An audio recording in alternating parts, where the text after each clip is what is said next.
안녕하십니까. 21대 총선이 끝난 지 이튿날이 되는 4월 17일 금요일 선거권의 혼술입니다.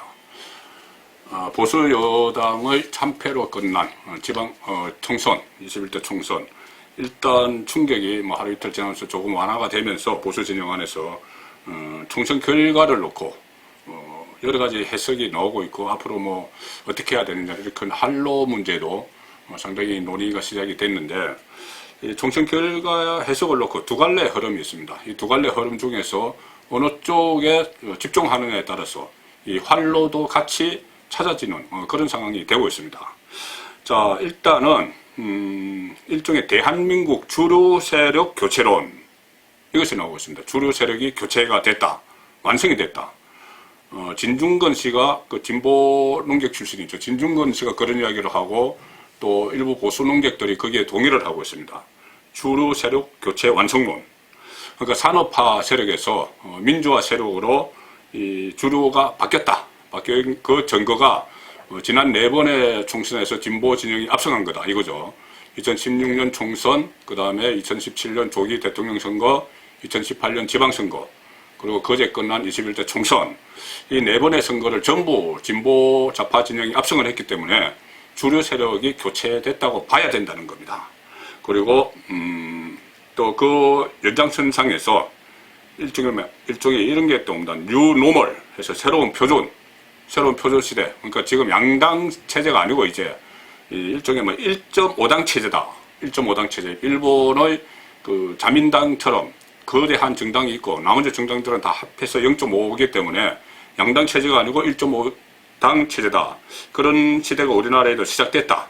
이런 이야기가 나오고 있고, 그 근거로 제가 말씀드린 그 4번의 총선 승부, 총선과 지방선거, 대통령 선거 승부, 이것을 들면서 만약에 이번에 코로나가 없었어도 격차는 있었겠지만 결과는 결국 민주당이 이겼을 것이다. 그렇기 때문에 이 4번의 선거 결과를 놓고 보면은 대한민국 주류 세력은 교체가 됐다, 이렇게 이야기를 합니다. 자, 근데 또 한쪽에서는 일단 그것은 의석수 문제고, 의석수는 참패한 것이 맞는데 이 시각을 조금 달리해서 해서 보면은 대한민국의 주로는 아직은 산업화를 이룩한 보수가 주류고, 이번 선거가 보수 정당의 완패는 맞지만은 보수의 완전한 몰락을 의미하는 것은 아니다. 대한민국 주류가 넘어간 것은 아니다. 이 또 입장을 내놓는 쪽이 있습니다. 그 근거는 차이점, 양쪽의 차이점은 이 총선 결과를 해석하는 시각이 다릅니다.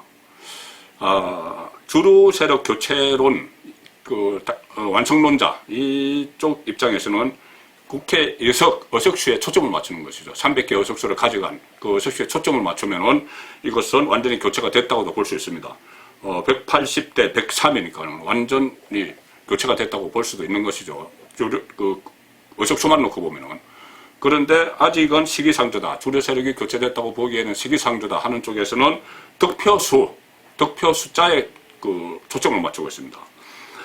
가령 253개 전 선거구에서 물론 180대 103의 결과가 나왔지만은 이 득표수를 보면은 그러니까 유권자들이 일일이 찍은 수를 보면은 더불어민주당 후보가 받은 표 다 합하면은 1434만 표입니다. 그리고 미래통합당 후보가 받은 표 다 합하면은 1191만 표입니다. 얼핏 봐도 그렇게 큰 차이는 나지 않죠. 득표율로 이것을 환산을 하면은 이 49.9 대 41.5, 민주당과 통합당만 딱 놓고 보면은 49.9% 대 41.5% 이렇게 돼서 8.4% 포인트만 차이가 납니다. 이것도 8.8%면은 상당히 크지만은 전체 의석수 108대 103과는 조금 뉘앙스가 다르죠. 그런데 지금 이 8.4% 포인트인데 지역구 의석수는 민주당 163대 지역구만 보면은 민주당 163대 통합당 84, 거의 2배 차이가 납니다. 득표율은 8.4% 포인트인데 가져간 지역구 의석수는 2배 차이가 나는 것이죠. 자, 이렇게 되는 이유는 소선거구제의 특성이기 때문에 그렇습니다. 선거구마다 2위를 한 후보나 3위를 한 후보는 아무 의미가 없게 되는 거죠. 그 표가 바로 사표가 되어버립니다. 이 사표를 방지하기 위해서 일종의 연동형 비례대표제 이것을 도입하는데 도입하는 과정에서 정치적 목적이 들어가다 보니까는 여러 가지로 훼손이 됐죠. 그 훼손이 된 이런 상황이어서 따라서 그 유권자 개인별로 보면은 진보 후보 지지자와 보수 후보 지지자가 8% 차이가 나므로 주도 교체가 완성된 것은 아니다. 이런 입장입니다. 이런 입장이고, 그래서 그것을 좀 뒷받침하는 것이 또 있습니다. 비례대표 후보를 뽑은 정당 투표, 여기서도 비슷한 양상이 확인된 것이죠. 정당 투표는 말 그대로 후보자에게 찍는 것이 아니고, 그래서 2위가 사표가 되는 것이 아니고, 정당에 대해서 찍으면은 2위, 3위는 거기에 비례하는 비례대표 국회의원을 가져가는 것이죠. 그 비례대표 후보 뽑는 정당 투표를 봐도 민주당, 더불어민주당 위성정당이죠. 더불어시민당이 33.5%, 그리고 야당의 위성정당이죠. 미래통합당의 위성정당, 미래한국당은 34.84%. 오히려 미래한국당이 약간 높습니다. 물론 여기에 그 여당은 위성정당이 사실상 2개가 있었죠. 이중대가 있었습니다. 열린민주당이 5.42%를 획득을 했으니까는 더불어시민당과 열린민주당 둘을 합하면 38.77%, 그리고 미래한국당은 33.84%. 큰 차이가 있다고 보기는 어렵죠. 지금 의석수와 비교할 때는 상당히 다른 그 모습이 보이는 것이죠. 그래서 이것을 완전 이 득표율을 그대로 정당 투표를 그대로 의석수와 일치시켜주는 제도가 독일식 연동형 비례대표제입니다. 완전한 연동형 비례대표죠. 이것은 사표를 방지하기 위해서 득표율, 정당이 얻은 득표율, 그것을 의석수와 딱 일치시킵니다. 이 독일식 연동형 비례대표제에 근거를 해서 의석수를 맞춰보면은 민주당과 통합당이 130대 114가 나옵니다.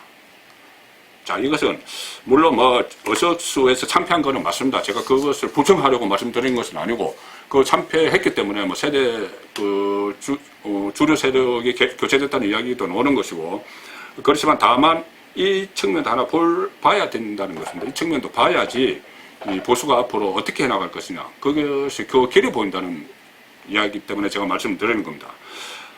그래서 제 종국권의 혼술의 생각도 지금은 주류 세력 교체가 완성형이 아니고 아직은 진행형이다. 진행형인데 그것을 막을 수도 있다. 그렇게 보는 것이죠. 여당이 지금부터는 아마 압도적인 의석수를 가지고 지금부터 주류 세력 교체를 적극적으로 시도를 하겠죠. 명렬하게 시도를 할 겁니다. 지금 야당이 지리멸렬한 상태, 지도부가 무너진 상태, 이 상태이기 때문에 첫날부터 선거가 끝난 첫날부터 이 어떤 속내를 드러내고 있습니다. 물론 이낙연, 이해찬 이런 노련한 정치인들은 지금 표정 관리를 하고 있죠. 앞으로 우리가 어떻게 하겠다 이런 이야기 안 합니다. 그런데 현실 정치가 좀 떨어져 있는, 현실 정치가 사실상 정치인이지만 좀 떨어져 있는 사람들 입에서 그런 이야기가 나옵니다. 가령 우희종, 더불어시민당 대표죠. 공동대표죠. 우희종, 과거에 강우병, 이론적 논거를 제공했던 사람입니다. 그 나중에 다 허위로 밝혀졌죠.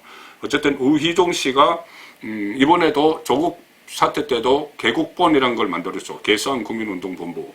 그것을 만들어서 소초동 집회, 조국 수호 집회를 주도를 했고, 이번 총선 과정에서는 위성정당의 공동대표를 맡았는데, 우희종 씨가 하루 만에, 선거 끝난 지 하루 만에 일종의 3가지 집권 세력이 달성할 목표를 제시를 했습니다. SNS를 통해서.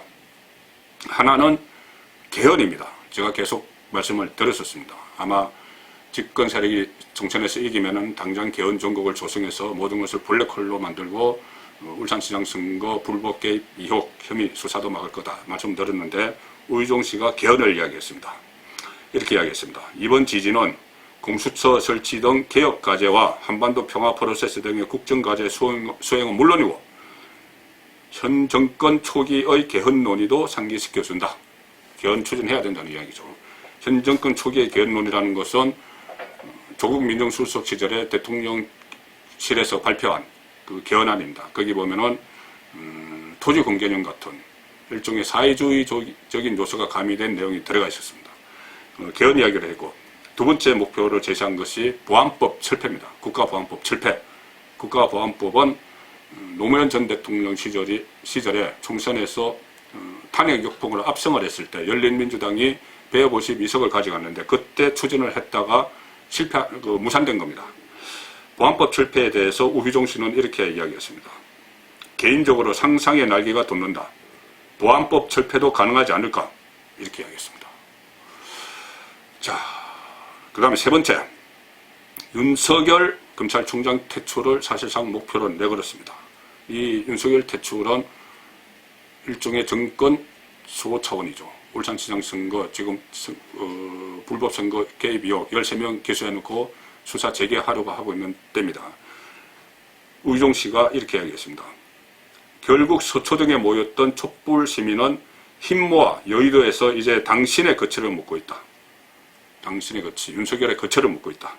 그토록 무소불위의 권력을 지닌 당신, 윤석열, 이제 어찌할 것인가. 자, 개헌, 보안법 철폐, 윤석열 퇴출, 이것은 우희종 혼자만의 생각이 아닙니다. 개인 생각이 아닙니다.